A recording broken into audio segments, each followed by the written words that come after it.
அன்பின் தொடக்கம். சில நல்ல நட்பு எப்போ உருவாகுதுன்னு நமக்கே தெரியாது. அது மாதங்கள் இல்ல, பல நாட்கள் எடுக்கும்னு கிடையாது. சில சமயம் ஒரே டைம் பார்த்ததும் நடந்துடும். ஒரு ப்ரொஃபஷனல் மீட்டிங்ல இப்படி ஒரு தோழமை என்ன தொடங்கி வச்சுச்சுன்னு தெரிஞ்சுக்க இந்த வீடியோவை ஸ்கிப் பண்ணாம கேளுங்க. மீட்டிங் முடிஞ்சதும் எல்லாரும் கேபுக்கு வெயிட் பண்ணிட்டு இருந்தோம். 2 பேர் கேஷுவலா பேச கொஞ்ச நேரத்துல அவங்க இன்ட்ரெஸ்ட், பேஷன்ஸ் பத்தி எல்லாம் டிஸ்கஸ் பண்ண ஆரம்பிச்சாங்க. அப்போ என் ஃப்ரெண்ட் கவிதை எழுதுவேன்னு சொன்னதும் அந்த பொண்ணு எக்ஸைட் ஆகி அவளோட ஃபியான்சிக்காக ஒரு சின்ன கவிதை எழுதி தர முடியுமாங்கிறதுல உருவானதுதான் ஒரு தோழமையும் இந்த குட்டி கவிதையும்.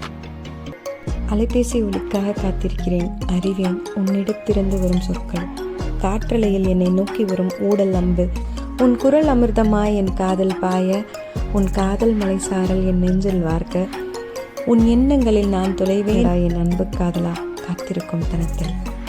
கவிதையை கேட்ட அந்த தோழியோட ஃபியான்ஸே ஹாப்பி.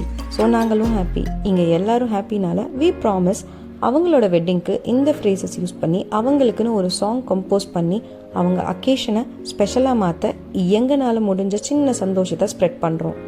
நமக்குன்னு ஒரு சாங்குங்கிறது கண்டிப்பாக ஸ்பெஷல் தானே. இன்ட்ரெஸ்ட் அண்ட் பேஷன் கவிதையாச்சு, கவிதை பாட்டாச்சு. ஒரு கஸ்டமைஸ்ட் வெட்டிங் சாங்காக கேட்க அவங்களோட பிக் டேக்கு நாங்களும் வெயிட் பண்ணுறோம்.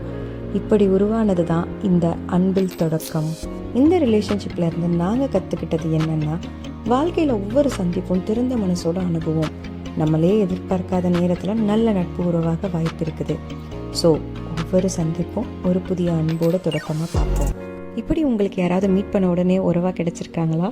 இந்த வீடியோக்கு ஒரு லைக் போட்டுட்டு கமெண்ட்ல சொல்லுங்கள். மறக்காமல் இந்த வீடியோவை அவங்களுக்கு ஷேர் பண்ணுங்கள். இன்னும் பல சுவாரஸ்யமான விஷயங்களோட நெக்ஸ்ட் வீடியோவில் மீட் பண்ணுவோம். மறக்காமல் சப்ஸ்கிரைப் பண்ணுங்கள்.